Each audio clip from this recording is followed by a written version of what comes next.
Bonjour à tous, bienvenue aujourd'hui pour cette nouvelle interview de Biz and Love. J'accueille aujourd'hui dans cette interview Madi Lanzari. Bonjour Madi. Bonjour Patrick, merci de m'accueillir ici. Je suis content de te rencontrer, de rencontrer les gens aussi qui Mm. regarderont cette interview. Ouais.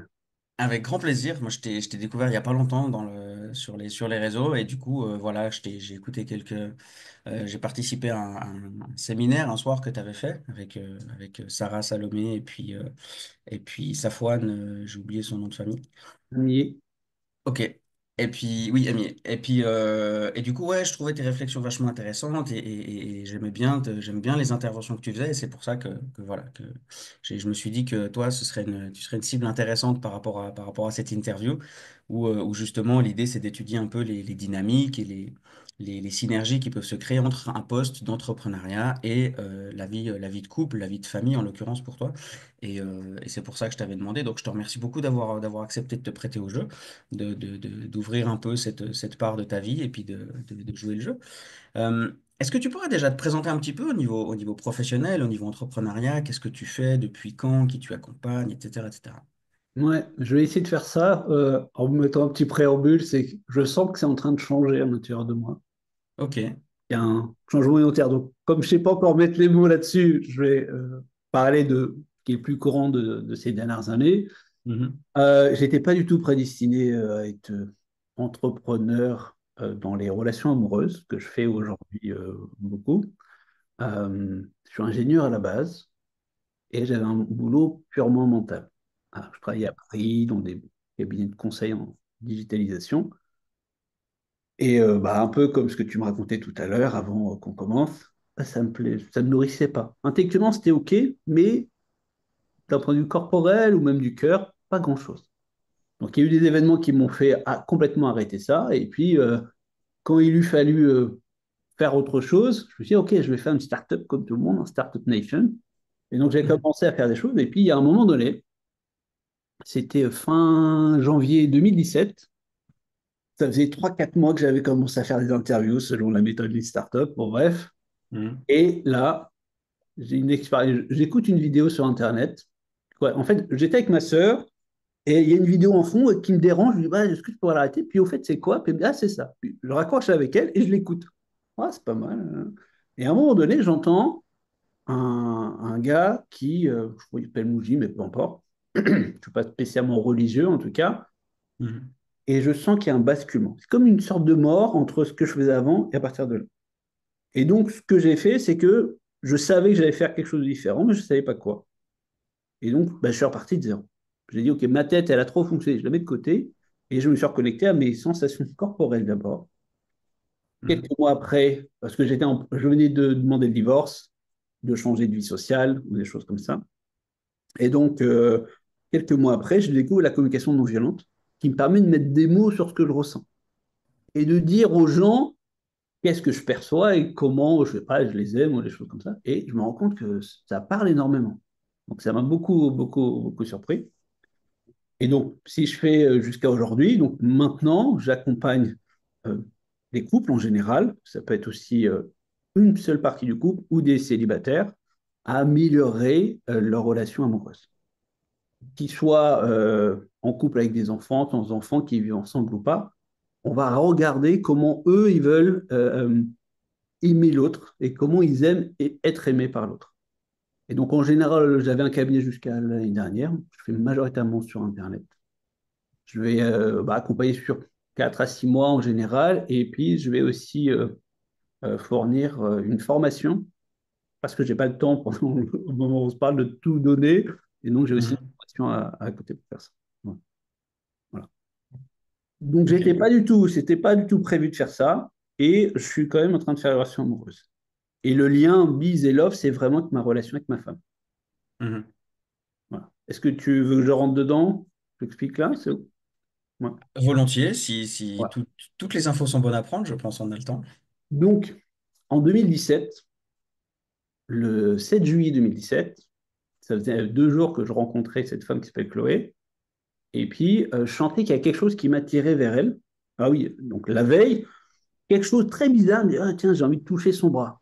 Et je me dis, non, mais attends, mais ça va pas, tu vas pas très bien. Je suis entre guillemets, ouais, je trouve ça très bizarre. Et puis, je trouve la force à la fin de la journée, en ayant fait la conversation non violente, en lui disant, est-ce que tu veux qu'on aille boire un verre? J'avais aucune intention de la draguer ou quoi que ce soit, mais bah, je sentais ça chez moi. Donc, je pars de ça. Bon, il se trouve qu'on a été rejoint par d'autres personnes. Voilà. Et puis, le lendemain, alors, j'avais fait un post qui avait beaucoup ému pour raconter ça. Ça avait fait rigoler sur Facebook, en tout cas. Et puis, le lendemain, le vendredi 7 juillet, à un moment donné, il se trouve que je sens que j'ai envie d'un câlin, et puis j'arrive à lui dire ce que j'aurais jamais fait de ma vie d'homme d'avant. J'aurais trouvé ça complètement ahurissant. Bref, je lui dis, et puis elle dit oui. Et elle me fait un câlin. Et là, c'est comme si j'avais reconnecté mon cœur de manière très puissante. Et je me suis senti réellement aimé dans tout ce que j'étais, alors qu'elle ne me connaissait pas du tout, alors qu'elle n'a rien dit, elle n'a rien fait de spécifique. Mais la proximité de cette personne dans ma vie m'ouvrait le cœur. Et donc, on a commencé à échanger tout ça.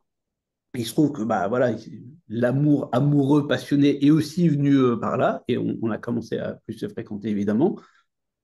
Et puis, je sentais bien que ce n'était pas juste de l'amour normal, qu'il y avait quelque chose chez moi au contact de cette femme-là qui me permettait de changer ma vision de la vie. Et donc, j'ai cherché pendant des années, et moi donc un background scientifique, savoir mais qu'est-ce qui fait que je vais pouvoir continuer à l'aimer le plus longtemps possible? Parce que moi, je kiffe me sentir en connexion avec elle, et il se trouve que à son contact, j'étais capable, entrepreneuriat, d'aller faire des choses que je n'avais jamais imaginé que peut-être avant. Donc, après, je pourrais revenir sur les détails de qu'est-ce que j'ai étudié. Et donc, du coup, pendant plusieurs années, ben, je n'ai pas cherché à vouloir accompagner les gens sur leur relation amoureuse. Je cherchais à faire moi-même, et on a les mêmes problématiques que tous les couples. C'est juste que la manière de le faire va être différente. C'est-à-dire que souvent dans la CNV ou la communication violente, Marshall Rosenberg ou même Isabelle Padovani, parler de est-ce que tu veux être heureux ou est-ce que tu veux avoir raison. Tu ne peux pas choisir les deux. T'en choisis un. Et avant, moi, dans ma vie d'avant, je voulais avoir raison, hein, clairement. J'étais con. Bref, ça m'avait mené au divorce. Et dans Ouais. cette vie-là, je me dis, OK, allez, je vais faire un autre choix. Je vais essayer d'avoir, quoi, de me connecter à elle, d'être heureux. Et cette clé de lecture-là a complètement transformé. Chaque fois qu'on avait une tension, je sentais à un moment donné chez moi que je voulais comme me battre. Hop, attends, non, je vais d'abord me connecter. Et j'ai été surpris, mais des milliers de fois, à quel point ça m'avait ouvert le cœur, alors qu'on avait une tension, je pensais que ça allait nous éloigner. Au contraire, ça nous permettait d'aller plus en profondeur, et ça m'a complètement ouvert le cœur. Et donc, j'ai fait cette expérience plein de fois.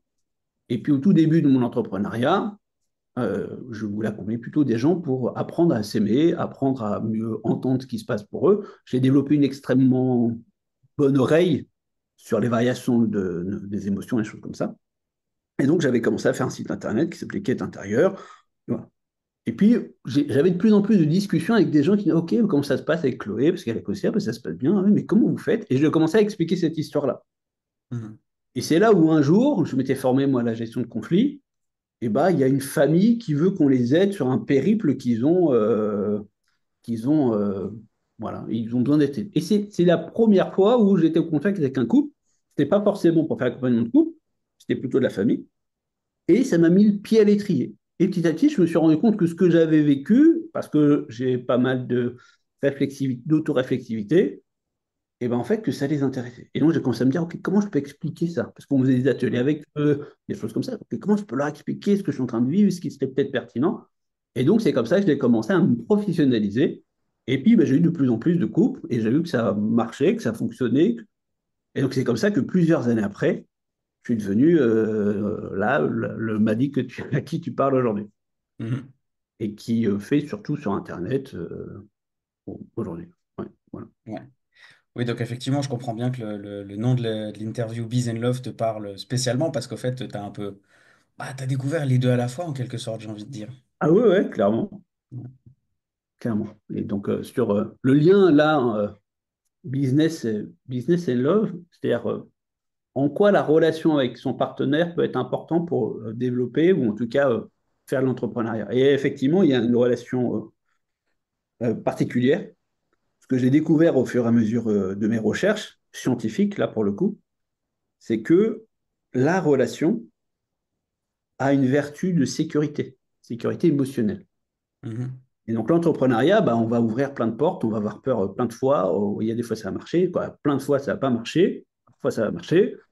Et du coup, bah, toute cette peur et ce stress, si on n'arrive pas à bien le co-réguler avec son partenaire ou sa partenaire, et ben en fait, ça peut faire exploser en vol. Comme un peu les enfants dans cette idée-là, mais là, voilà.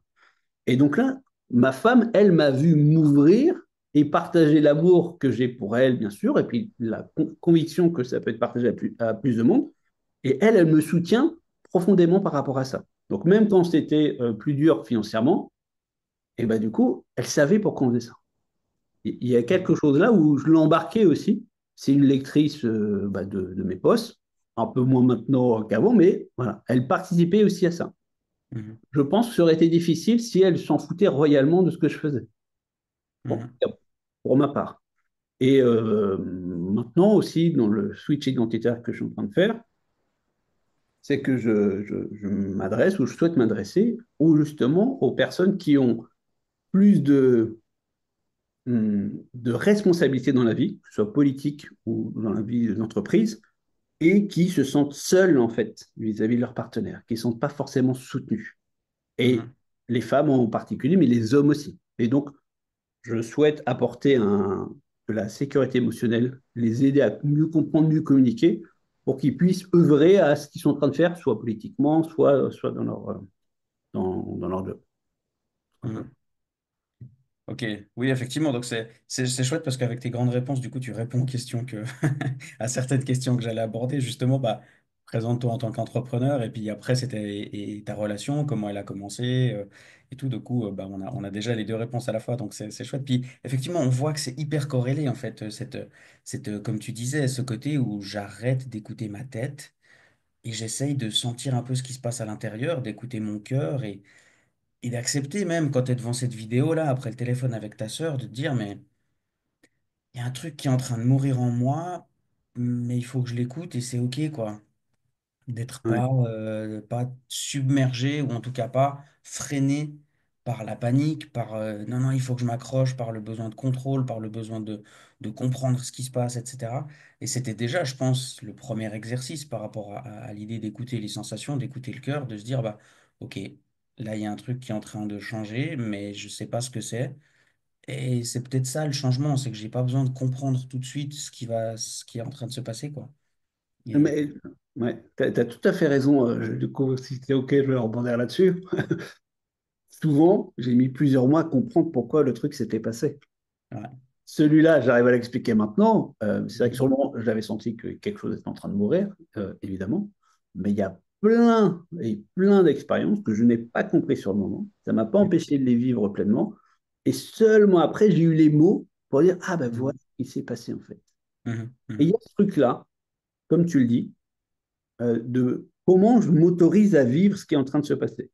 Et pareil, bon, si je reprends là le thème du couple, là, dans un conflit avec l'autre, je me dis, ok, ben non, mais moi je crois ça, mais je m'autorise à penser qu'il y a une autre voie, que ce soit que elle qui a raison ou lui, ou moi qui ai raison. Il y a une autre voie, mais je ne la vois pas encore et mon mental n'est pas capable de le voir. Mhm. C'est là où il y a besoin, pour ma part, de développer des compétences pour dire, ok, on va d'abord se connecter ensemble, on va d'abord chercher à vraiment écouter l'autre. Et là, il y a un truc un peu magique qui se passe de, ok, si je l'écoute vraiment, ah oui, mais en fait, il est humain comme moi. C'est juste qu'il voyait différemment. C'est Par ça. exemple, voilà, je te montre mon téléphone, moi, tu vas me dire, ah non, il est bleu. Je te dis, mais non, il est noir. Parce que de mon côté, bah, évidemment, il est noir. Ah, Mhm. il fallait juste faire le tour. Ah ouais, ah ok. Et donc, c'est pour ça que s'écharper au niveau du mental est beaucoup moins propice, fait Mhm. que si on descend un petit peu dans le cœur, c'est Mhm. pas magique non plus, quoi. C'est pas magique. Il faut des compétences, hein. Mais quand on descend dans le cœur, ah, et donc, je me connecte vraiment à elle, et je veux vraiment la comprendre. Et là on traverse beaucoup plus facilement les tensions. Et ça nécessite que même si on ne voit pas l'arrivée, on Mhm. s'autorise à quand même sur le chemin. Mhm. Est-ce que elle, du coup, Chloé t'a dit qu'elle s'appelle, est-ce que elle a vécu aussi ce côté où, comme toi t'as dit, tu venais de remplir des papiers pour le divorce, changer de boulot, rencontrer Chloé, te recréer un nouveau poste, potentiellement même dans l'entrepreneuriat, alors que c'était pas vraiment l'intention au départ, une grande Mhm. phase d'évolution, comme je dis. Est-ce que elle a vécu aussi à ce moment-là quelque chose comme ça, ou est-ce que c'était un peu plus c'était juste la relation qui arrivait dans sa vie à elle, ou est-ce que c'était aussi globalement une transformation? Je me barre. C'est comme si je l'entendais pendant que tu me posais la question. Alors, elle n'a pas eu une transformation de poste différente parce qu'elle était beaucoup plus en adéquation que moi Ok, ouais. pour le poste qu'elle avait. Mhm, Elle est psychologue, elle fait l'accompagnement d'enfants, en particulier d'enfants qui ont des handicaps. C'est une mhm, spécificité qu'elle a et ce qui m'avait d'ailleurs touché hein, la première fois que l'on en avait parlé. Et elle fait toujours ça aujourd'hui. Euh, et donc, elle, sur le boulot, c'était pas ça. Par contre, sur la relation, moi, je suis arrivé, j'ai pas tout cassé dans sa vie, mais un petit peu. C'est-à-dire que bah, elle vivait dans une autre ville. Moi, j'avais déjà deux enfants. Elle en avait pas, elle en voulait. Euh, et donc, je l'ai ramenée quelque quoi. Elle est venue dans mon univers parce que comme j'ai des enfants avec mon ex-femme, comme tu le disais tout à l'heure, on en parlait, bah, la mhm, proximité pour qu'ils aillent à l'école, que ce soit pas trop perturbant pour eux, était importante. Donc, elle est venue là. mhm, Et comme on avait aussi le projet d'un bébé, là, j'ai une petite fille avec elle, bah, c'était plus facile qu'on soit tous. Et du coup, bah, elle a appris aussi. Moi, j'ai été plutôt du genre dans ma relation d'avant à un moment donné dire quand ça va pas, et puis de manière peut-être pas très bienveillante. Je préfère le dire que pas le dire. Elle, c'était plutôt à pas dire et attendre que ça passe. Et donc, on a appris tous les deux, chacun avec sa manière de faire. Donc, comme elle avait une manière de faire différente, j'ai appris comment m'adapter à cette manière de faire. Et elle, pareil. Ce qui m'a mhm. énormément servi dans les accompagnements, parce que je suis capable, en général, de comprendre qu'est-ce qui se passe dans les deux côtés. Ouais. Et donc, petit à petit, elle a appris à mettre plus de mots. Moi, j'ai appris à mettre des mots plus bienveillants. Mhm, Donc, ça nous a surpris tous les deux. Hein. C'est-à-dire, mais vraiment, quoi, c'est très fréquent. Hein. On a une tension, on croit que on en parle et là, on s'aime encore plus. C'est magique comme truc. C'est pour ça que je fais ce métier d'ailleurs. C'est magique. Et donc, oui, ça a été en tout cas une révolution dans la relation. Et, voilà. Et après aussi, c'est-à-dire que dans tous les ingrédients, après, on peut ouvrir évidemment les bas. Voilà, je prends soin de ma relation avec elle. Elle prend soin de sa relation avec moi. Et donc, on a une sorte de jauge. Est-ce qu'on est une jauge de sentiment de connexion ensemble? Voilà, là, par exemple, cette semaine, moi, j'ai pas mal bossé. Je n'étais pas forcément physiquement présent. Et bah, on a pris du temps hier soir. On va reprendre là, justement parce qu'on sait que c'est important. Parce qu'on a mhm, déjà vécu par le passé que si on s'en occupe pas, au bout de quelques semaines, paf, ça pète, on s'écharpe sur des bêtises. Et c'est pas la vision du couple qu'on veut. Donc, on mhm. revient, OK, ah, on n'a pas pris soin de nous. Ah ouais, on n'a pas pris soin assez de nous. Ou de soi-même d'ailleurs, hein, que ce soit du nous tous les deux. Bien Et sûr. donc, on veille à ça parce que clairement, pourquoi on fait ça? C'est pas parce que c'est cool l'amour, c'est juste ça nous fait du bien. Moi, j'ai l'impression d'être avec une personne qui me connaît comme personne d'autre me connaît. Je me sens nu, mais pas physiquement, hein, complètement. Et j'ai l'impression qu'à la fin de ma vie, j'aurais vécu avec un autre être humain, une amie, là pour le coup, quelque chose d'extraordinaire. On a une relation qui nous semble extraordinaire par rapport à ce qu'on avait connu avant, et puis par rapport au fait qu'on est capable de vraiment s'écouter. Il y a des endroits aussi où on s'écoute moins, mais on a la conscience de dire, OK, bah, cet endroit-là, on va aller voir quelqu'un d'autre pour pouvoir être écouté à cet endroit-là. Mhm, mhm. Voilà. J'allais justement te demander si ces compétences d'adaptation, d'écoute, euh, étaient bénéfiques aussi par rapport avaient peut-être même développé ta capacité à faire ça sur le plan professionnel. Et en fait, tu y as répondu en même temps, en fait, en disant que bah, en apprenant à t'adapter à elle, à l'écouter elle, à voir son point de vue, à entendre ses besoins, bah, forcément que c'était un peu formateur aussi par rapport au fait d'être thérapeute et d'écouter les autres. Et ce que je trouve génial dans ton parcours, c'est que, comme tu l'as dit tout à l'heure, tu n'avais pas forcément d'intention particulière au niveau professionnel à ce niveau-là, que c'est un peu, j'ai envie de dire, c'est un peu les gens qui sont venus à toi pour te demander de les accompagner sans que toi, tu cherches des gens à accompagner, en fait. Et ça, je trouve que c'est une immense marque de reconnaissance de l'univers, de l'énergie, de peu importe comment on appelle ça, de la vie, de se dire, mais je suis en train de développer ces compétences et il y a des gens qui veulent bénéficier de ces compétences-là. Et je Ouais, trouve que c'est une immense marque de reconnaissance en fait de la vie que tu as créée, de voir que quand tu ouvres une porte dans un côté de ta vie, en l'occurrence la vie privée, ben, ça ouvre la même porte aussi du côté professionnel, en fait, qu'il y a une polarité qui existe comme ça entre les deux et que les choses, elles communiquent et qu'on peut pas, enfin, c'est ma vision des choses en tout cas, mais on peut pas cloisonner les deux. On dit des fois, le job, ça reste au boulot, puis les problèmes de la maison, ça vient pas au bureau. Ah, il y a peut-être des gens qui arrivent à faire ça, mais pour moi, c'est le même cerveau, c'est le même cœur, c'est le même système émotionnel, c'est les mêmes projections, c'est les mêmes peurs qui sont investis dans ma vie professionnelle et dans ma vie amoureuse. Donc, moi, j'ai jamais réussi à cloisonner l'un ou l'autre, quoi. Et Hmm. je trouve intéressant que tu partages aussi que bah, ce que tu as appris dans ta vie privée, ça t'a servi dans ta vie professionnelle aussi. Ouais, ouais. C'est-à-dire que vraiment le marqueur de ma vie d'aujourd'hui, c'est d'avoir mis l'accent sur comment avoir des relations plus nourrissantes, plus profondes, tout ça, bienveillantes, ok, mais plus nourrissantes pour moi. Et si il me semble que tu as pas mal de clients hommes, moi j'étais un homme classique de base qui, ça m'est arrivé plein de fois, je pense à mon ex-femme en disant ça, où j'ai dit, mais je comprends pas, c'est pas clair, c'est pas valable. Ok, et elle, au bout d'un moment, elle dit, ok, c'est bon, je lâche l'affaire. Mhm. C'est-à-dire que j'ai appris, parce que j'aimais d'une manière plus propice, avec la CNV, hein, la communication non violente, ma femme actuelle, il y a plein de fois, mais plein, où je ne comprenais absolument pas ce qu'elle me disait. Et je me souviens, je raconte souvent ça, mais pendant plusieurs mois, j'ai cru qu'elle se foutait de ma gueule quand elle dit non, mais il n'y a rien. Je dis, mais si, il y a quelque chose, je le sens bien. Non, non, il n'y a rien.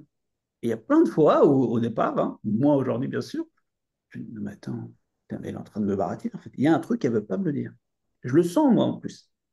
Et donc, à un moment donné, j'en parle avec elle, je dis, bon, mais ça, là, ce truc-là, tu le sens? Non. Et donc, au bout d'un moment, on a réussi à trouver un protocole. Quand ça arrive dans ces moments-là où elle n'arrive pas, moi je sens quelque chose, elle n'arrive pas à le dire, donc je lui demande si elle est disponible et tout ça. Si c'est le cas, moi je vais amorcer la pompe. Je ne vais pas dire que j'ai raison, je dis ok, bah moi je sens ça, est-ce que ce ne serait pas ce truc-là, ce truc-là, ce truc-là? Et ça peut être complètement à côté de la plaque. Mais elle, ça va lui permettre d'avoir, comme la pompe est amorcée, de dire ah oui, et ça débloque. Et ce que j'ai découvert du coup dans le fonctionnement homme-femme, en tout cas il est assez typique celui-là, il peut être dans l'inverse aussi, mais c'est que les femmes vont pas savoir mettre des mots sur leurs émotions. Et même si elles mettent des mots sur leurs émotions, parfois, c'est pas les bonnes émotions. Donc en face, on comprend pas. L'homme en tout cas, ou que j'étais, hein, comprenait Mhm. pas. Et donc tout le travail, ça a été de dire, ok, je vais devoir moi-même, pour la comprendre, descendre dans mes émotions. Et donc ça, c'est dur. Et dire, ah ok, quand je comprends pas et que ça bloque, c'est pas qu'elle a tort ou raison, qu'elle explique mal, c'est qu'en fait, il n'y a pas assez de dimension émotionnelle. Je suis obligé de redescendre. Et en général, je vais d'abord essayer d'écouter qu'est-ce qui se passe pour elle. Pas pourquoi, comment est-ce que je trouve qu'elle a raison ou tort. Ça, c'est encore une autre question. Mais Mhm. juste d'écouter, et j'ai appris plein de trucs comme ça. Et donc après, c'est beaucoup facile pour moi de comprendre les femmes en général. Et ce Mhm. là très mental et passé émotionnel, ça me permet de comprendre les hommes aussi de la même manière. Même si j'ai Mhm. vu les autres le schéma inverse, mais c'est moins fréquent, disons. Mhm. Est-ce que ça fait pas un peu écho à ce que dit, je sais plus qui c'est qui dit ça, je sais plus si c'était Friedrich Nietzsche ou un autre philosophe comme ça qui disait que on ne peut rencontrer chez l'autre que ce qu'on a rencontré chez soi. Ah, bah, je trouve ça très intéressant. Là, ça ouvre dans mon monde, hein, quand tu dis ça, le Mhm. débat qui se passe en ce moment. Ouais. C'est-à-dire que effectivement, pour pouvoir aimer ma femme mieux, parce que je voyais bien Mhm. qu'il y a des endroits qui étaient moins possibles, j'ai dû aller essayer d'aimer des choses chez moi. Et Mhm. c'est bien Ah, parce que j'étais confronté à quelque chose qui m'était compliqué avec elle que ça m'a donné l'opportunité d'aller régler, ou en tout cas aller améliorer quelque chose chez moi pour mieux me connecter. Mhm. Et aujourd'hui, face à, alors j'ouvre un tout petit peu, mais on pourra le refermer si tu le souhaites, par rapport à ce qui se passe, on a l'impression qu'il y a une dichotomie entre pro-Trump, si je parle que de celui-là, ou pas. Donc là, il y a quelque chose, une tentation, j'entends aussi cette voix chez moi de dire, OK, moi je suis plutôt pas spécialement Trump, mais je me dis, OK, mais si je ne suis pas ça, ça veut dire que je le rejette et qu'il sort de ma vie complètement. Et qu'il est au-delà de juste la projection que j'en ai, je le dégage. Ouais, Mhm. c'est ça que j'ai envie, en fait. Et donc, ça m'oblige à aller regarder qu'est-ce qui me dérange dans sa manière de faire qui moi, va me faire réagir Mhm. et d'essayer d'aller dire, OK, comment je peux aller me rencontrer aussi là-dedans. Parce que Trump est soutenu par plein de gens. Mhm. Il n'y a pas que des, je ne sais pas quoi, je ne peux pas mettre tes mots, c'est aussi des êtres humains et sans doute, il y en a certains que j'aime beaucoup, qui l'aiment Mhm. aussi. Ouais. Donc, je ne peux pas. Et donc, il y a tout ce truc-là dans la relation, et la relation amoureuse est un bon terrain de jeu pour ça. pour la relation amicale aussi, dire, OK, comment je peux aller aimer encore en fait plus? Et comment on Mhm. peut se rejoindre non pas sur les idées qui sont souvent, qui peuvent être à l'opposé, mais plus bas. Parce qu'en Ouais. fait, on est des êtres d'abord de cœur et de corps, en fait. Le cerveau cortex est arrivé très très longtemps après les autres, en fait. Mhm. Bon, C'est très amusant et très cocasse que tu parles de Trump, justement, parce que c'est un exemple que je cite un peu ces derniers temps. Forcément, il fait un peu la une, hein, avec son investiture, etc. Et en fait, je dis que moi non plus, je suis pas très fan de ce qu'il raconte, pour ce que je m'y intéresse. Mais ouais. en gros, je suis pas très fan de ce qu'il raconte, mais je le défendrai mordicus pour qu'il ait le droit de le dire. Hmm, Justement, de défendre cette liberté d'expression. Et comme tu l'as montré, toi, c'est pas le sujet que je défends. C'est ce qui est en dessous, en l'occurrence, la liberté de le dire. hmm, Parce que le jour où on l'interdit, lui, de dire ce qu'il pense, potentiellement, un jour, on va venir m'interdire, moi, de dire ce que je pense. hmm, Donc, c'est en rencontrant ce besoin de liberté chez moi que j'arrive à tolérer ce que lui il dit. Non pas accepter ou valider ou quoi que ce soit, mais juste tolérer que, bah, même si c'est pas en accord avec moi, même si ça défend pas mes valeurs, le sujet dont il parle, ça défend mes valeurs, qu'il puisse le dire. Et hmm, effectivement, comme tu as fait ce geste que j'ai beaucoup aimé de dire, ça se passe à un niveau en dessous. Avant de pouvoir dire quelque chose, il faut avoir le droit de le dire. Et il faut le penser, il faut le vouloir, etc. Enfin, il y a plusieurs couches jusqu'à une communication. Je suis pas d'accord avec ce qu'il dit, mais je suis hmm, extrêmement d'accord avec le fait qu'il ait le droit de le dire. Parce que ça vient conforter mon besoin de liberté aussi par rapport à ça. Encore une fois, cette espèce de miroir, ce truc de j'ai rencontré chez moi ce besoin de liberté, et du coup, je peux le comprendre chez lui, et donc le lui, euh, pour autant que j'ai du pouvoir là-dessus, le lui offrir aussi. Que lui hmm. aussi ait la liberté de parole par rapport à ses idées, en fait, tout simplement. Ouais, merci du coup pour donner, rebondir cet exemple parce que je sais pas comment les gens qui regarderont réagiront. On peut réagir de deux manières. Soit on est complètement d'accord et c'est facile avec ce que tu dis. Soit Mhm. il y a un truc qui fait non, non, il y a un truc qui est pas OK. Et donc c'est là où justement, si je reprends l'exemple avec ma femme qui est plus simple dans ma vie, Bien OK, sûr. mais qu'est-ce que ça dit de Patrick, ça? Qu'est-ce que ça dit de notre relation, ça? Mhm. Et c'est une occasion d'aller écouter effectivement plus profondément qu'est-ce qui se passe pour toi. Voilà. Mhm. Après, évidemment, c'est pas l'objet là tout de suite, c'est aussi le pouvoir qu'il a, sa place, sa position. Mais c'est plus compliqué. Et je vois bien que moi, j'ai besoin aussi de mots, puisque c'est quelque chose qui est étonnant par rapport à avant. Je n'ai pas encore des manières de voir les choses qui me semblent adaptées à la situation aussi actuelle. Et donc, c'est là Mhm. aussi où bah, je vais faire aussi gaffe. Hein, bah, c'est pareil quand il m'arrive quelque chose avec ma femme, ou que je peux dire aussi en interview, hein, quand en interview, en séance. C'est voilà, quand on ne comprend pas, on va d'abord essayer d'écouter, de voir ce qui peut se passer. Après, il y a une histoire quand même de violence où là, par moment, il y a une limite à poser assez claire, mais c'est plutôt rare quand même ces cas-là, mais quand même, là, si je reste dans la sphère du couple, hein, quand il y a la violence, il y a un truc de OK, tu as besoin d'avoir la colère ou quelque chose comme ça ne peut pas être avec moi parce que ça va altérer la connexion. Donc, Mhm. tu peux avoir moi, je me souviens d'une fois, hein, j'étais très, très, très en colère contre ma femme sur quelque chose, un sujet très important que je l'avais prévenu et tout, et j'étais super méga en colère. Et donc, ma vision de la relation, c'est d'être heureux. Et je sais que Mhm. je vais continuer ma vie avec elle. Mhm. Et donc, je ne me suis pas dit, je vais taire ma colère et rien lui dire. Et donc, j'ai pris du temps et j'ai été soutenu pour vraiment aller voir qu'est-ce que disait cette colère. Et une fois que j'avais ça, je lui ai dit, OK, maintenant, est-ce que tu es disponible pour entendre ce qui ressort de tout ça? Ouais. Et donc, ouais, oui, OK. Donc, elle s'est préparée, c'est ça que ça veut dire. Et puis, je lui ai dit, ah, ça me met en colère là, là. Mais de la manière dont on s'était dit, elle a pu entendre le message. Si je lui avais crié dessus ou gueulé dessus direct, elle n'aurait pas entendu le message et on n'aurait pas pu avancer. Et Mhm. euh, imagine l'histoire, ce truc-là s'est transformé complètement différemment. Je lui reprochais de ne pas avoir fait des trucs. Et après, en fait, c'est elle qui était leaduse sur ce même sujet. Mhm. Parce que effectivement, j'avais une vision long terme de ma relation avec elle, donc Ouais. elle pouvait changer. Alors qu'à ce moment-là, je ne pensais pas qu'elle pouvait changer. En tout cas, bon mental, il n'y pensait pas. Mais ça Mhm. s'est bien passé. Voilà. Bref. Mhm. Ouais. Ouais, c'est un truc que je vois aussi des fois en séance. En fait, j'ai des clients des fois qui sont. Je suis comme toi. Alors moi, je travaille pas avec des couples à proprement parler. Moi, je préfère travailler sur l'individu. Je donne toujours cette image que si on prend un violoniste médiocre et un pianiste médiocre, puis qu'on veut les faire jouer ensemble, bah ça va donner un truc horrible. Avec l'idée, c'est que bah, le violoniste, il va travailler son violon de son côté, le pianiste, il va travailler son piano de son côté, et quand ils sont améliorés dans leur qualité de violoniste pour l'un et pianiste pour l'autre, là, on peut essayer de les mettre ensemble et de faire un truc harmonieux.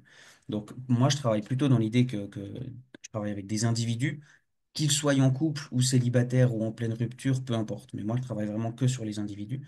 Mais du coup, dans les individus que j'accompagne, qui sont des fois en couple, il y en a qui me disent, j'ai un exemple en particulier, un gars qui me, on fait une séance une fois en visio aussi, et puis pendant la séance, on arrive sur un sujet, puis il me dit, ah mais ouais, mais j'ai eu ça la dernière fois avec elle et tout, puis il commence à s'énerver, enfin à réactiver en lui la colère de l'événement.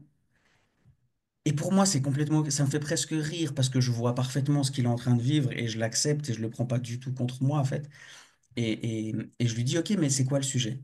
Il me dit, ouais, mais le sujet, c'est que... Je dis, non, si tu le dis comme ça, c'est que c'est pas le sujet, là. Là, tu es en train de parler de l'émotion. C'est quoi le sujet?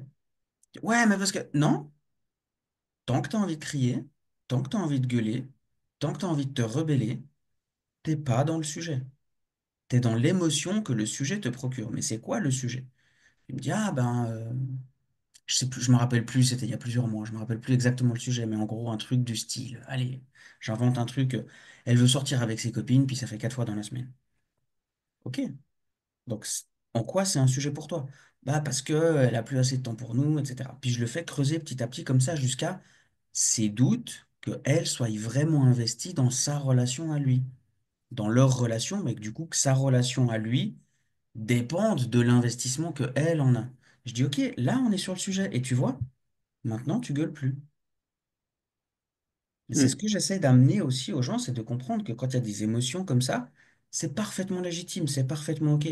Mais c'est pas quand l'émotion elle est présente qu'on peut vraiment faire avancer la situation, Hmm.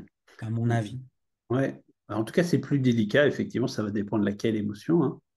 Mais comme ce que tu dis là dans ton exemple, je le trouve intéressant. Euh, quand on a une émotion forte, la première chose, hein, que moi je raconte, c'est d'être entendu dans cette émotion. Oui. Ouais. Alors la colère, oui, t'es en colère? Oui, non, je suis pas en colère. Bon, l'émotion de la colère est le plus difficile à accueillir. Mhm. Et vraiment dans les tensions, hein, de regarder qu'est-ce que vit l'autre, même si moi je me sens pas responsable de ce qui a fait qu'elle est en colère ou déçue ou triste ou frustrée ou je sais pas quoi. Si je reconnais ça chez elle, ça baisse la tension. Et effectivement, à ce moment-là, on a accès à un peu plus du pourquoi du comment. Mhm. Et là, on peut effectivement commencer à regarder quels sont, si je prends la CNV, hein, les besoins qui n'ont pas été nourris. Mhm. On Mhm. pourrait faire pour que ce soit plus doux après. Et Ouais, voilà. ouais, c'est ça, mais en fait, en lui disant en lui amenant cette distinction entre l'émotion et la colère, ça lui a permis de comprendre effectivement, a posteriori, pas sur le moment, mais a posteriori, de comprendre que, ah ouais, c'est vrai, là, je faisais parler la colère alors qu'il y avait le sujet. Et du coup, ça lui permet aussi de nommer que, ouais, il y a de la colère et que ça m'a généré de la colère, etc. Puis après, plus tard, dans la séance, on est revenu justement sur l'émotion, parce que comme je dis toujours, mettre des trucs sous le tapis, les tapis, c'est pas les triangles des Bermudes, quoi. Si on met de la merde Hmm. sous le tapis parce qu'on veut pas y voir, bah, ça reste juste là, quoi. Puis ça prend de l'ampleur. Donc, on est revenu plus tard sur l'émotion, mais c'était important pour moi de d'abord lui montrer la dissociation, enfin, pas la dissociation, plutôt même l'association qu'il y avait dans ce qu'il apportait entre le sujet d'un côté, l'émotion de l'autre, qui mettait tout ensemble et que c'est ça qui me balançait. Ouais. Bah, voilà. Ça me permet du coup de rebondir sur quelque chose du coup d'important, hein. Euh, Quand on s'est tendu et qu'on reproche, on a l'impression de reprocher quelque chose à l'autre. Et que nous, on a raison. Bon, c'est une Mhm, partie de l'histoire. Quand je racontais tout à l'heure le fait de, bah, je ne pense pas à ce moment-là que elle peut avoir des vraies raisons que moi, je sois en tort. Et donc, le fait de dire, OK, bah là, je vais créer un espace sécurisant où moi, je vais pouvoir écouter ta colère, même si elle est contre moi, colère, tristesse, frustration. Là, ça crée des espaces où, en fait, on peut se dire des choses et on peut aller plus loin. Et il y a une sorte de... L'autre est touché d'avoir été entendu, même si c'était contre lui. Il y a quelque chose comme ça. C'est-à-dire que là, euh, cet homme fait par le truchement de toi, Patrick, Mhm, et, mhm, et c'est très important d'avoir des personnes ressources comme toi, ou comme les accompagnants, pour justement, quand l'autre ne peut pas nous accueillir, d'avoir ça. Et mhm, pour moi, à un niveau, la qualité de relation de couple parle aussi de la capacité à accueillir l'autre comme il est, en tout cas dans ses émotions, hein, j'entends, sur le moment, sans le prendre pour soi. Et maintenir suffisamment, quoi, garder suffisamment de temps pour qu'à un moment donné, on puisse enfin accéder, comme ce que tu dis, à la vraie raison, qui est en mhm, général compréhensible. mhm. Ce que tu racontes, c'est hyper compréhensible. Ouais, bien Tout sûr. le monde, en fait. Ah bah oui. Parce que si on reste, il veut pas qu'elle sorte parce que c'est un homme et qu'il faudrait pas qu'elle sorte avec ses copines, Mhm. on a un problème. Non, mais c'est pas ça qu'il voulait dire. Et c'est ce que C'est tu as ça. démontré pour le coup. Mais justement, vu que lui, il était plutôt sur, dans l'exemple que j'ai donné, encore une fois, je me rappelle plus si c'était exactement ça, mais un sujet comme ça qui est donné dans la colère, ça peut passer pour de la jalousie, pour non, mais t'as pas le droit de sortir, et puis tu sors trop, ou des trucs comme ça. Alors qu'en fait, ça peut être complètement autre chose, en fait, quand on va vraiment dans le sujet. Encore une fois, c'est un exemple que j'ai monté de toutes pièces, mais qui montre bien que j'ai un de mes anciens employeurs, en fait, qui disait souvent, la réalité n'est jamais ce qu'elle semble être. Hmm. Et quand on gueule comme ça sur un exemple de ce genre-là, souvent on a l'impression que le sujet c'est ça, et que c'est l'émotion, et qu'il faut parler de ça, machin. Alors qu'en fait, le sujet derrière, ça peut être des trucs un peu différents et beaucoup plus compréhensibles du coup. Donc effectivement, j'aime bien faire cette dissociation entre la manière dont le sujet est amené et le sujet en lui-même, en fait. Ben, du coup, je trouve ça cool parce que ça nous amène à un point qui est souvent là, c'est oui, moi, je veux être moi-même en relation. Je veux absolument être moi-même et que l'autre, il m'aime comme je suis. Mhm, Et là, on a l'exemple de le comme je suis en colère. Est-ce que moi, on imagine que c'est ma femme Chloé qui est en colère, est-ce que je suis capable de l'entendre sans me fermer, sans altérer la relation? Donc, tout le monde a une jauge. Moi, j'en ai une assez grande maintenant, mais ça dépend des sujets. Il y a des sujets pas du tout. Et donc, je lui dis clairement, bah, non, il faut qu'on aille voir quelqu'un d'autre, ou qu'il y ait un autre tiers de confiance mhm, pour nous aider à nous parler sur ce sujet-là. Et il y a cette idée-là de, c'est difficile. C'est-à-dire qu'elle, elle va quand même prendre soin de comment elle me dit les choses. mhm, C'est pas dire qu'elle va pas être elle-même. C'est-à-dire que pour que moi, je comprenne vraiment qui elle est, elle va faire attention à sa communication. Elle va faire attention à est-ce que je peux recevoir?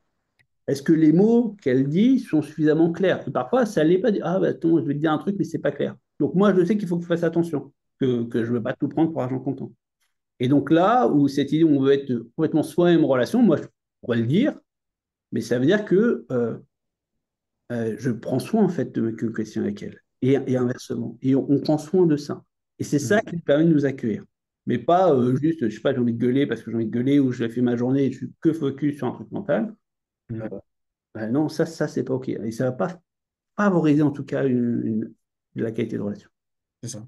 Ouais, ouais, cette idée que moi je suis colérique, c'est comme ça que je parle quand je suis énervé, et puis du coup, si je veux être moi dans la relation, je dois être comme ça dans la relation. Voilà. Ouais, mais tu vas pas y être longtemps dans la relation, du coup, si tu fais comme ça. Ouais. Il y a une notion de l'environnement aussi. J'entends, on peut être colérique quand on est seul, on peut être colérique peut-être, je sais pas, dans la forêt, ou enfin, il y a des situations qui sont plus OK que d'autres, et en l'occurrence, le couple, pour moi, c'est pas le couple ou la relation amoureuse, c'est pas un endroit où on peut déverser ses émotions sur l'autre, en fait. Vivre des émotions, les communiquer à l'autre, lui dire là, je suis en train de vivre ça, et ça me fait telle émotion, je me sens comme ci, comme ça, etc. Ça, c'est parfaitement OK, et je pense même que c'est nécessaire. Mhm. Mais de les déverser sur l'autre, comme pour lui dire, tiens, c'est ta merde, c'est à toi de gérer. Ça, c'est complètement pas OK. Et du coup, les gens qui ont l'impression que, comment dire, adoucir le discours tout en gardant le sujet, hein, mais travailler sur la forme tout en gardant le fond, les gens qui ont l'impression que c'est les changer, ben, je sais pas quel type de qualité de relation ils peuvent avoir, mais moi en tout cas, je sais que quand j'étais dans cette idée que je suis comme ça, je suis authentique, il faut que si j'ai envie de gueuler, je gueule, et puis si j'ai envie d'être vulgaire, je suis vulgaire, Ben, ça me menait pas forcément au bonheur dans ma vie en général, hein, dans la relation amoureuse, mais aussi dans ma relation. Des fois, je pars avec des clients, avec mes parents, avec peu importe avec qui, en fait. Il y a des Hmm. manières de faire avec, dans telle ou telle relation, avec telle ou telle personne. Et je pense que c'est une preuve de maturité et presque un peu de leadership aussi intérieur de dire, il y a ça, mais je veux pas me laisser déborder par le comment. Et je veux rester focus sur la qualité de la transmission du quoi, en fait. C'est quoi le sujet, plutôt que sur comment je le transfère. Ça me paraît être assez important et faire preuve justement de la maturité nécessaire pour avoir des qualités, des relations de qualité. Parce que ça, hein, comme tu le dis, hein, ça suppose que je pense à un client qui était pas mal en colère, justement. Mhm. Et mon hypothèse, je ne sais pas si c'est exactement ça chez lui, mais mon hypothèse, c'était qu'il utilisait la colère pour être entendu. Mhm. D'autres vont pleurer, d'autres vont plus rien dire. Utiliser la colère pour être entendu. C'est-à-dire qu'il avait appris qu'il n'était pas entendu, donc il gueulait. Et il y avait ce truc-là de, à partir du moment donné où ça altère en fait la relation, et que ça appartient plutôt à l'un, alors l'autre peut essayer d'écouter, d'entendre, mais la colère est une émotion qui va vers l'extérieur et qui va tendre direct les gens qui sont dans la pièce. Donc Mhm. évidemment, en termes de système nerveux, si on rentre un tout petit peu là-dedans, ça va l'activer dans le parasympathique et donc combat-fuite en général. Il y a quelqu'un qui est en colère qui arrive, on va le sentir, ah, je suis en danger ou pas. Et donc devoir apprendre à régler ça chez lui, par exemple, bah, c'est prendre soin de sa relation. Évidemment, c'est-à-dire que la relation lui offre l'opportunité d'aller regarder ça chez lui. Non pas pour que le diminuer, c'est au contraire, pour qu'il puisse être entendu plus facilement sans utiliser fortement la colère, qui était son mécanisme initial. Mhm. Ouais, c'est ça, c'est effectivement bah, une relation. Alors, il y a des gens qui ont tendance à faire un raccourci en disant je te présente ma moitié. Non, c'est pas ma moitié, c'est la moitié de ma relation que je te présente parce que je suis la moitié de ma relation et elle est la moitié de notre relation. Donc, vouloir améliorer sa relation, bah, il y a 50% sur lesquels on n'a pas vraiment de pouvoir, où on n'a pas vraiment de marge de manœuvre, on n'a pas vraiment de capacité d'action. C'est les 50% que l'autre amène dans la relation. Globalement, 50%, hein. Il y a des jours, ce sera un peu plus, un peu moins. Il y en a sur la communication, ce sera un peu plus, puis d'autres, ce sera plus sur l'anticipation. Enfin voilà. Globalement, 50-50. Les 50% que l'autre amène, que ce soit un ou une, bah, j'ai aucun pouvoir là-dessus, j'ai aucun contrôle là-dessus. Ça dépend de la personne. Là où j'ai vraiment une marge de manœuvre et une capacité d'action, c'est sur les 50% que moi j'amène. Donc travailler sur moi, ça améliore toutes les relations dans lesquelles je suis impliqué, nécessairement. Et ça, je pense que c'est un truc qui n'est pas assez compris chez les gens. Ils ont l'impression, justement, d'ailleurs, il y avait une... C'était sorti il y a quelques années, et ça revient régulièrement sur les réseaux sociaux, un peu comme une blague, en disant, je dois aller en thérapie pour supporter que les autres, ils y vont pas. Mm. Ouais, ouais. Souvent, moi, ce que je vais dire aux hommes qui vont comme vachement voir, Mm. elle dit, ah, mais non, mais ma femme, elle y va parce qu'elle a des problèmes. Non, ta femme, elle y va parce qu'elle veut les résoudre. Et effectivement, ça change toute la donne. Il y a beaucoup d'hommes, mais comme moi, hein, ça m'a Mm. aidé de pouvoir en parler à d'autres. Ça m'a apaisé et ça m'a fait du bien. C'est ça l'idée. Mm. Voilà, quoi. Moi, j'ai découvert plein de traumas divers et variés. Bah, heureusement qu'il y avait ça. Après, Mm. j'aimerais revenir sur la relation. Moi, je vois comme si on était trois. C'est-à-dire, il y a moi, il y a elle, et puis il y a le nous. Effectivement, je suis Ouais. responsable de 50%. Mm. Après, ce qu'on a appris au fur et à mesure, c'est qu'en fonction de certaines manières dont je vais faire les choses, bah, elle, ça va la mettre en sécurité ou pas en sécurité. Et c'est là où je vais revenir sur la différence entre les deux femmes avec qui je me suis marié.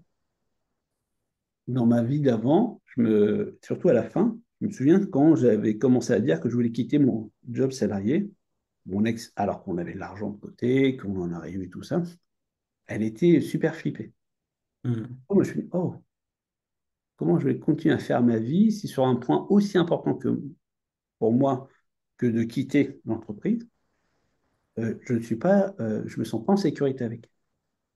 Et là, aujourd'hui, avec ma nouvelle femme, avec ma femme, c'est pas ma nouvelle femme, c'est ma femme, le fait de travailler cette sécurité émotionnelle, et même quand on a moins d'argent, techniquement, il y a des moments où on avait moins d'argent que quand j'étais salarié, ou j'étais à Paris, aux Champs-Élysées, tout ça, et bah, le fait de travailler émotionnellement ça, ça nous a permis bah, de dépasser aussi plus de choses. Et donc, euh, je ne sais pas comment tu reçois ça, toi, mais on est responsable évidemment chacun de soi, et on va être responsable de 50% de la relation dans l'idée d'avoir la sécurité. Je sais pas si c'est compréhensible ça. Je dis souvent, il n'y a pas d'amour s'il n'y a pas de sécurité, ou du moins c'est un amour complexe. Un Mhm. amour qui va durer, il y a besoin de sécurité. Donc Mhm. la connexion dont je parle depuis le départ sert à avoir la sécurité avec sa partenaire. Voilà. Mhm. Je sais pas comment tu reçois ça, toi. Bah, ça me paraît être la base, en fait. On peut faire tout ce qu'on fait, toi et moi, avoir des livres, avoir une bibliothèque derrière moi, enfin, avoir de la déco, un logement, des habits, enfin, tout ce qu'on a dans la vie dépend, pas dépend, mais démarre avec un niveau de sécurité. C'est, j'ai l'exemple un braquage, entre guillemets. Tu te balades dans la rue ce soir avec ta femme, machin, puis tout d'un coup, vous traversez un quartier un peu glauque, et il y a un mec qui vient, il vous menace d'une arme, et puis il vous dit, ouais, donne-moi ton porte-monnaie, machin et tout. Ben, si pour ta sécurité, tu dois te délester de ton patrimoine, une partie de ton patrimoine, bah, tu vas le faire. C'est bien la preuve que tu peux acquérir du patrimoine à partir du moment où tu es en sécurité. Au moment où la sécurité elle est menacée, bah, tu te rends bien compte que la priorité, c'est pas le patrimoine, c'est la sécurité. Et Hmm, effectivement, la relation est un système comme un autre où le besoin primaire, c'est la sécurité, hmm, à mon sens. C'est sur la base de ça, je me sens en sécurité avec cette personne, donc je peux, un truc très basique, hein, lui donner mon numéro de téléphone. Ouvrir mon intimité à j'habite à tel endroit, ne serait-ce que juste de dire la ville. Viens, on va accepter un café pour aller rencontrer la personne. Des choses comme ça demande un certain niveau de sécurité. Tout ce qui se construit dans la relation dépend du niveau de sécurité qu'on va y ressentir, en tout cas, selon moi. Donc oui, ça a parfaitement du sens. Ce que tu dis, c'est que on fait rien sans sécurité. et donc, il y a souvent eu, dans les études comme ça, on pouvait se mettre en couple, et encore aujourd'hui, dans le monde aussi, pour avoir de la sécurité avec eux. Mhm. Et pour ça, je crois que j'ai fait un post justement il n'y a pas très longtemps sur la différence entre un couple et une relation amoureuse. Mhm. Le couple, on peut se mettre en couple pour avoir de la sécurité financière, sécurité sociale, des choses comme ça, ou sécurité même sexuelle, c'est-à-dire de régulièrement pouvoir avoir accès à ça. Et la relation amoureuse, elle va être différente. Il va y avoir besoin de sécurité évidemment émotionnelle, mais on va essayer d'aller chercher quelque chose, en tout cas dans ma compréhension, ou ma vision, on va essayer de ressentir l'amour, la connexion. Les gens l'appellent comme ils veulent, mais moi je le ressens comme ça, de la connexion Mhm. vraiment avec l'autre. Et donc il y a des moments où la connexion, bah, il va y avoir du conflit. Donc on va se dire, ah ben le conflit, je dis rien parce que sinon je vais être en insécurité et je ne pourrai plus avoir accès à l'amour. Et donc c'est là où il y a besoin de développer des compétences pour dire, ok, non, je vais traverser ça parce que c'est important. Et c'est pour ça que Mhm. j'imagine que les gens viennent te voir, ou viennent me voir parce que ils ont besoin de traverser et tout seuls, ils se sentent pas en sécurité. Donc, ils demandent à un tiers, un accompagnant, un thérapeute, de les accompagner sur ce chemin pour dire, OK, ah ça y est, c'est bon. Mhm. J'ai traversé ça, c'était important pour moi pour retrouver la sécurité plus globalement de ma vie. Et ce petit Mhm. passage, bah, je me suis fait aider, je me suis fait soutenir par quelqu'un. Mhm. Ouais. Et je crois que c'est même, alors là, on est dans une vision où on paye un service, que l'idée de payer aussi quelqu'un, c'est qu'une fois qu'on a payé, c'est bon, on ne lui doit plus rien, parce qu'on lui a Mhm. donné de l'argent. C'est aussi c'est une vertu, je trouve, intéressante par rapport aux amis. Parfois, bah, avec des amis, on va les écouter et peut-être l'autre va se sentir redevable. Peut-être, Mhm. ça dépend ouais, ça dépend les relations évidemment qu'on a, mais je trouve ça en tout cas plus délicat. Et là, cette idée-là de dire que pour développer sa relation, on doit se sentir en sécurité. Quand c'est compliqué pour nous, sous le coup de la colère, tout ça, d'aller aussi, d'avoir un cercle de personnes sur qui on peut s'appuyer pour retrouver cette sécurité-là. Et ce qui Mhm. est beau, Mhm. c'est que les êtres humains servent à ça. Je ne sais pas si tu connais la théorie de l'attachement de John Bowlby. Pas en détail, mais j'ai déjà entendu, oui. Lui, il explique que pour la survie de l'espèce humaine, donc c'est la théorie peut-être la plus, où il y a plus de recherches depuis 70 ans, euh, où lui, il explique que l'espèce humaine a quoi? Un humain ne peut pas vivre sans un autre être humain, notamment parce qu'au contact d'un autre être humain, il va pouvoir se sentir en sécurité. J'ai fait une expérience avec un ancien associé. Moi, j'habite près d'une forêt. Et j'aime bien fermer les yeux et puis avancer, mais marcher comme ça. C'est un sentier, après ça fait comme ça, mais et ben, j'avais réussi à tenir, je crois, à l'époque, 5 minutes comme ça. Donc, ça a l'air de rien. Je ne sais pas si vous avez déjà fait l'expérience, mais même 30 secondes, ça peut, je sais pas. Et ben, avec lui, il était à côté et on a tenu 45 minutes. Et il se trouve on est descendu. Moi, j'avais tourné une vidéo à ce moment-là et on s'est rendu compte qu'après, on était passé par des trucs un peu dangereux, mais comme on discutait ensemble et qu'on était tous les deux sans voir, hein, et ben la sécurité nous avait permis d'aller plus loin. Donc, c'est un peu ça l'idée. C'est que la vie, Mhm. évidemment, si on est tout seul, bah, ça peut être plus compliqué. Et Mhm. l'autre être humain, si on a une bonne relation avec lui, nous permet d'aller juste plus loin, que ce soit dans la Ouais, relation amoureuse, amicale, thérapeutique ouais, ou d'autres choses. ouais, c'est fou ça. C'est vraiment fou d'avoir une telle différence et ça me fait penser à une expérience qui avait été faite par je ne sais plus qui, mais c'est dans la différence entre seul et avec quelqu'un, une telle variation, ça me fait penser à cet exemple que je vais donner, c'est qu'ils avaient, je crois que c'était des souris qui avaient été mises dans de l'eau, ou quelque chose comme ça. Et ils avaient compté le nombre de minutes, des scientifiques avaient compté le nombre de minutes que l'animal il essayait de se débattre pour pas se noyer. Et je crois que je sais plus exactement, je crois que c'était quelque chose comme 12 minutes ou 15 minutes avant que l'animal il abandonne puis qu'il se dise bah c'est bon, je vais mourir, j'accepte. Et là, les scientifiques ils sauvaient l'animal de l'eau. Ils le laissaient se reposer 1 heure ou quelque chose comme ça, puis après ils le remettaient dans l'eau. Tu sais combien de temps l'animal il a tenu la deuxième fois? 67 heures. Parce qu'il y avait cette persuasion que l'autre va me sauver. Il y a un Hmm. truc qui fait qu'à un moment donné, on va me sauver, donc il faut que je tienne encore un petit peu, encore un petit peu, encore un petit peu. Et c'est pas exactement le même procédé que toi avec ton ami dans la forêt, mais il y a quand même ce côté de si je suis tout seul, il y a moins cette capacité d'exploration que si on est à deux et quelqu'un qui a montré être un allié pour moi, on va dire. À ce Ouais, niveau-là, je vois un certain parallèle entre ton histoire et celle de l'animal dans l'eau, quoi. ouais. Ça permet d'aller explorer aussi la face ombre de ces relations. On pense à, tu parlais, alors je ne sais pas si tu le montreras, cette partie-là, mais de dire, OK, on hérite d'une manière d'aimer et d'être en relation de couple et amoureuse de notre vie d'avant, nos parents notamment, ou la Hmm. famille. Ben là, il y a quelque chose aussi qui peut être un frein. Autant ça peut, avec cet ami, on avait une bonne relation et je me sentais en sécurité, autant en famille, on peut se sentir en sécurité parce qu'on est plus fort, mais qu'il n'y ait pas les conditions pour aller explorer qui on est, quelque chose comme ça. Et Hmm. c'est pareil dans la relation de couple. Il y a des relations de couple où n'importe qui peut faire ses plans. On va rencontrer des gens qu'on connaît peu, mais on a l'impression qu'on peut faire plein de choses avec eux. Hmm. Le choix des thérapeutes est extrêmement important. Hmm. Avec certains, on dit OK, on va aller pouvoir aller plus loin. C'est pas juste quelqu'un qui a des compétences pour aider à faire parler ou certaines techniques. C'est est-ce que je vais me sentir bien avec ou pas? Et donc, il y a ce même jeu-là d'importance de sécurité. Voilà. Après, moi, je pourrais en parler longtemps avec la théorie de l'attachement. C'est un sujet que je trouve passionnant. Qu'est-ce qui Hmm. fait qu'on va être une bonne relation? Qu'est-ce qu'on va pour l'autre pour qu'il puisse se déployer? Voilà. Hmm.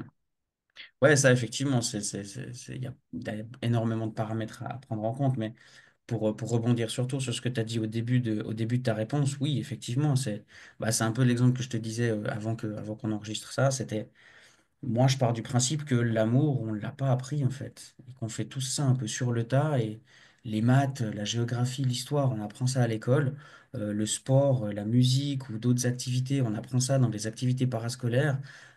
Conduire, on a appris dans une école de conduite. Son métier, on l'a appris en alternance, en apprentissage ou peu importe. Mais l'amour, on apprend ça où? l'amour, la parentalité, c'est quoi un homme, c'est quoi une femme, c'est quoi la communication, c'est quoi la sexualité. C'est des choses où on apprend dans le cadre familial. Et du coup, c'est ça qui fait qu'on est conditionné, puisque 80% des apprentissages se font par mimétisme. Notre vie amoureuse dépend de la qualité de la vie qu'on a eue dans notre enfance, en termes d'image et de perception de ce que mes parents m'ont montré. Si un des parents était très absent, s'il y avait des émotions très fortes qui faisaient un peu genre montagne russe par rapport à la sécurité, c'est typiquement des gens qui vont développer beaucoup d'empathie. On a tendance à glorifier l'empathie, à dire que c'est génial, que c'est un outil magnifique et tout, ce qui est vrai, mais j'aime bien parler, quand on reparle de ça, replacer le fait que c'est juste un trauma en quelque sorte. C'est un coping mechanism, comme on dit en anglais, parce que bah, j'avais affaire à un parent qui était très colérique. Une fois, il était très colérique, une fois, il m'aimait beaucoup. Et Ah, quand il arrivait à la maison, je devais m'adapter à quelle version de mon papa je vais avoir affaire aujourd'hui. Est-ce que je ah, suis en danger parce qu'il va gueuler, il va râler sur tout, il va me critiquer, il va potentiellement me taper? Ou est-ce qu'au contraire, c'est le papa tout amoureux et puis qui va me faire un câlin, puis qui va me dire bravo, je suis fier de toi. Et je dois m'adapter à ça, je dois me mettre au niveau énergétique du parent qui amène cette instabilité. Donc, je vais développer cette capacité à écouter l'autre, sentir où il est, pouvoir me positionner par rapport à ça. Et c'est ce qu'on appelle l'empathie. Donc, c'est un hmm, outil génial quand on est adulte. Mais c'est aussi en partie le reste d'un trauma d'enfance, en fait. Donc, hmm, l'amour, les relations et comment me comporter dans la relation et quelle image je dois chercher, moi qui suis hétéro, pour coller des étiquettes, quand je cherche une femme, bah, la première femme que je cherche, bah, c'est la femme que j'ai connue, en l'occurrence maman, quoi. Et du coup, je me suis rendu compte au fur et à mesure dans mon parcours relationnel que bah, les femmes que j'ai rencontrées, c'était beaucoup en termes de caractère, en termes de posture, en termes de qualité, pas de qualité, mais de manière de rentrer en relation. C'était des femmes qui avaient des traits assez similaires à ceux de ma mère, en fait. Et au bout hmm, d'un moment, waouh! Ma vie amoureuse, alors, j'aime pas dire je vais d'échec en échec parce que c'est pas un objectif en soi et c'est ces sentiments d'objectif de vie amoureuse qui créent un échec, mais je vais d'expérience en expérience qui sont globalement insatisfaisantes jusque-là parce que je reproduis des schémas inconscients que j'ai vécus, que j'ai appris dans ma famille auprès de gens qui sont nés à une autre époque, peut-être à une autre culture, dans un autre pays, avec peut-être des pressions religieuses ou que sais-je, avec un autre contexte économique et avec une absence par rapport à la conscience de tout ça, par rapport à la thérapie, par rapport aux soins qu'ils n'avaient pas à l'époque et qu'on a aujourd'hui, quoi. Donc, au fait, ce que j'ai appris, c'est le résultat de ce que j'ai appris de mes parents, qui l'ont appris de leurs parents, qui l'ont appris de leurs parents, qui l'ont appris de leurs parents. Et au final, peut-être que mes manières de faire d'aujourd'hui sont celles de 1500.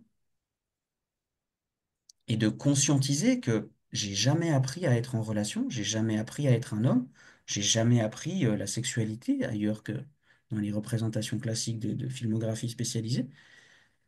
Bah, peut-être que c'est un sujet où il faudrait que je me forme aussi, où il faudrait hmm, que je déconstruise quelque chose, où il faudrait que je réadapte certaines images, certaines conceptions, certaines perceptions que je peux avoir par rapport à tous ces sujets qui sont centraux dans la vie amoureuse. Parce que ben, j'ai fait l'expérience déjà une, deux, trois, 10, 45 fois que comme je vais en relation amoureuse, j'y trouve pas le bonheur en fait. hmm, Et que d'aller en thérapie pour corriger un peu toutes ces images que j'ai, bah, c'est avant tout dans mon intérêt puisque je vais me permettre de vivre autre chose en fait. hmm. Ouais, tu as raison, hein. C'est-à-dire qu'on va s'imprimer de notre environnement, des façons de faire de l'environnement. Mhm. Et la thérapie à l'oral, mais d'autres formes aussi, hein, permettent d'interroger et de te demander si je souhaite les garder ou pas, ou faire Mhm. différemment C'est ça. en fonction si ça me limite quelque part, ou me freine, ou ça me crée des tensions dans ma vie. J'aimerais juste revenir sur le terme d'empathie que tu as utilisé. Est-ce que tu es OK? Oui, bien sûr, bien sûr. Euh, c'est un vrai sujet, là, ce que tu as dit, là, sur le fait d'avoir appris, quoi, d'avoir été hyper vigilant étant petit pour voir comment il fallait se comporter. Et ça, de ma propre expérience ou de ce que je vois, ça amène de l'adaptabilité. Et du coup, on ne sait pas si on peut être soi-même, puisqu'il faut toujours que je me cale vis-à-vis de l'autre. Absolument. Et ça, je trouve que c'est pas évident. Et c'est là où une relation, dans mon point de vue de qualité, permet de petit à petit, parce qu'on a toujours cette vigilance au début, rétablir en fait une sorte de nouvelle manière d'être en relation qui est plus OK. Ah, OK, si je fais ça, quoi, je peux dire ce que je pense, donc d'où les outils de CNV ou autres, hein. Je peux dire ce que je pense, elle ne l'a pas pris mal. Ah, Mhm. ah, tiens, une nouvelle expérience. Et puis on en fait plein de petites comme ça. Et puis on n'y pense même plus qu'on faisait différemment avant parce qu'effectivement, on en a pris. Et donc sur l'empathie en particulier, alors, il y a plusieurs définitions, hein. Moi, j'aime bien celle de la communication non violente qui, euh, je vais écouter l'autre, je vais pouvoir être empathique avec l'autre si vraiment je me sens souverain. Mhm. Si je me sens vraiment OK. Et ça veut dire la capacité à dire non, à arrêter et surtout à pas forcément être impacté par ce que dit l'autre. Moi, je me souviens, je pense à une femme en particulier qui dit ah, j'ai beaucoup d'empathie. Beaucoup... Non, elle avait de la sympathie. C'est-à-dire que quand il y avait quelqu'un qui lui parlait d'émotions, ah ouais, elle se mettait dedans, mais du coup, elle s'embarquait aussi avec la personne. Et c'est là où la CNV parle, en tout cas, de séparer, de dire OK, je Bien peux sûr. entendre que tu es très triste et je vais essayer de pas me mettre à ta place, mais être à côté. Et d'ailleurs, ce Mhm. sera plus pertinent d'être à côté qu'à sa place pour que tu puisses traverser ce fameux truc de sécurité de tout à l'heure, puisses traverser, je sais pas, ta colère, ta peur, ou je sais pas quoi. Avec... Mhm. Et effectivement, dans le couple, moi, je parle beaucoup d'empathie. Je fais un jeu qui s'appelle les coquillettes avec des petites... où on apprend à écouter non pas pour répondre, non pas pour avoir raison, non pas pour se sentir important, juste pour offrir un espace où l'autre n'est pas jugé. Et ça, je trouve ça assez délicat. C'est pour ça que je reviens sur cette histoire de compétence que tu viens de dire, hein. On n'apprend pas à être en relation amoureuse euh, équilibrée, quelque chose comme ça. Et donc, ça Mhm. c'est des Mhm. compétences et de rencontrer Mhm. d'autres gens qui le font. Mhm. Voilà. Ouais, ouais, t'as évoqué Alors, j'ai bien compris que toi, tu ne fais pas cette erreur-là, mais c'est une erreur très classique que les gens y font quand on parle d'empathie. On confond ce qui, à mon sens, est la vraie empathie, c'est je comprends ce que l'autre y vit et je peux l'accompagner là-dedans par accueil, écoute, non-jugement, etc. Et l'idée de je comprends ce que tu vis et je plonge avec toi dans l'émotion. Hmm. Mais on sauve pas un naufragé en sautant à l'eau, hein. Pour sauver un naufragé, il faut rester sur le bateau. Lui lancer une corde, une bouée, tout ce qu'on veut, mais on peut pas sauver quelqu'un qui est en train de se noyer en sautant à l'eau avec lui, quoi. C'est pas la meilleure manière de faire. Et du coup, comme une, une, une réponse un peu humoristique que j'ai entendue des fois, que j'ai lue, je sais plus, euh, dans les disputes, l'un pourrait dire à l'autre, oui, bah, je pourrais être d'accord avec toi, mais on serait deux à avoir tort à ce moment. Bah, l'empathie, c'est la même chose. Si on est tellement dans l'empathie qu'on va plonger dans l'émotion avec l'autre, bah, au final, on va être deux à être submergés par l'émotion, puis on peut plus s'aider ni l'un ni l'autre, en fait.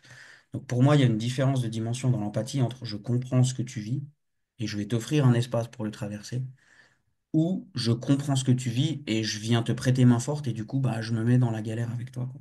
Hmm. C'est pas Ouais, du tout tout la à même fait. chose, en fait. Il y a un certain recul à avoir pour accompagner l'autre, justement. Et ça rejoint cette idée que tu disais dans la CNV, je suis souverain moi-même. Je Ouais, sais ouais. que je ne vais pas me mettre en danger si je t'offre un espace pour traverser ta crise de tristesse, par exemple. Alors que si moi, je ne suis pas souverain et que je veux me mettre dans l'empathie, pour moi, souverain, c'est moi qui ai le pouvoir. C'est je suis en sécurité, je décide. Pour moi, c'est ça la définition d'être souverain. Mhm. Si je Mhm. ne me sens pas souverain et que je me lance dans l'empathie, bah il y a un peu une chance sur deux que je finisse par pleurer avec toi, quoi. Et c'est pas le meilleur moyen de t'accompagner dans ta tristesse à toi que d'y plonger, selon moi. Hmm. Ouais, ouais, tout à fait. Ouais, j'entends pendant que tu parles plein d'ouvertures de sujets. Je sais que Oui, c'est déjà 1 heure, donc c'est ça, on est gentiment à la fin, mais oui. je me contiens tranquillement, mais effectivement, ça peut donner des échos à plein de types de relations différentes, où je vais vouloir sauver mon partenaire, où je vais vouloir le changer, à quel moment c'est OK, à quel moment c'est pas OK, à Mm. quel moment je suis souverain et à quel moment je suis froid, trop rigide, je veux dire, ben, j'écoute pas. Voilà. Bon, tout ça, évidemment, c'est des sujets que je trouve passionnants, C'est que je ça. vois avec mes clients. On pourrait volontiers discuter encore tout l'après-midi, mais comme tu as dit, on arrive gentiment au bout. C'est ça. On s'est beaucoup éloigné du sujet d'origine, mais en même temps, c'était quand même très, très passionnant de parler justement de la relation, de, de, de, de comment s'ouvrir soi à la relation et comment améliorer la qualité de nos relations. On n'était plus vraiment sur les synergies entre le couple et l'entrepreneuriat, mais c'est quand même extrêmement intéressant. C'est pour ça que j'ai pas cherché à recadrer parce que c'était Ok. très, très naturel et très spontané. Et c'était, bah, encore une fois, c'est beaucoup de valeurs aussi, je pense, qu'on a partagé aujourd'hui. Donc c'était complètement OK pour moi. Ce sera un épisode un peu particulier de Biz and Love, mais voilà, ça va rester un épisode de Biz and On, Love. on peut terminer sur, revenir sur le sujet, hein. Euh, J'avais déjà entendu ça, moi ça m'avait parlé pas mal, c'est que, les, que si on veut faire entrepreneur et aller du coup se confronter à des choses qui vont nous faire peur, qu'on va pas savoir, où il y avoir l'incertitude, la confusion, le choix du partenaire est clé, est crucial. Mhm. Parce qu'en fonction, si l'autre a peur, ben, on ne fera pas du tout les mêmes choses. Si l'autre est plus soutien, on ne fera pas du tout les mêmes choses. Après, il y Ouais. a évidemment aussi une question financière, hein, en tant qu'entrepreneur. Si l'autre galère aussi, bah, ou on ne peut pas, ça va être aussi délicat. Donc il y a Mhm. quand même, si on revient au Biz and Love, un vrai travail en tout cas, à la fois sur la relation amoureuse, mais aussi sur la relation que l'entrepreneur a avec son ou sa partenaire. Ouais, ouais. Ouais, ouais, je pense aussi que c'est des domaines qui peuvent être très complémentaires. Justement, j'ai plusieurs personnes que j'ai interviewées avant toi qui disaient justement que si. Il y a plein de postures différentes, en fait. Là aussi, ça ouvre sur une heure de discussion. Mais des gens qui disent que quand je suis en galère au boulot, bah, mon couple est une ressource. J'ai une personne qui m'a dit l'inverse. Quand je suis en galère dans mon couple, bah, vu que mon job, c'est ma passion, bah, ça me ressource aussi et ça me permet d'aller gérer les difficultés dans mon couple. Il y en a un qui m'a dit, moi, j'aime pas parler de mes problèmes de boulot à la maison parce que je veux pas polluer mon couple avec le stress et le souci du boulot. Il y a deux, trois trucs où ma partenaire, ma femme en l'occurrence, c'était pour un homme marié, ma femme, elle peut m'aider, elle peut avoir du recul par rapport à ça, mais il y a certaines questions, si je sais qu'elle n'a pas la réponse, ben ça sert à rien que je lui en parle en fait. Donc je vais pas lui en parler, puis je vais plutôt aller me ressourcer pour ensuite aller gérer Enfin bref, les dynamiques sont très différentes, mais effectivement, si on part dans un cycle un peu d'insécurité des deux côtés à la fois, ça peut être vraiment une période compliquée à gérer, mais bref. Merci beaucoup, Madi, pour ton temps, pour ton ouverture, pour tes confidences. Et où est-ce qu'on peut te retrouver pour les gens qui voudraient te consulter? Merci Patrick aussi pour ton invitation, pour tes questions, pour le partage aussi que tu nous as offert de ton côté. Pour les gens qui aimeraient me suivre, je crois que le plus simple, il me semble, hein, c'est Madi.Lansari sur Facebook. J'ai un Mhm. profil public où je publie relativement régulièrement. C'est celui qui est peut-être le plus dynamique aujourd'hui, donc Mhm. on le trouve plus facilement en général. Ouais. Je mettrai le lien de ta page Facebook justement dans la description de la vidéo.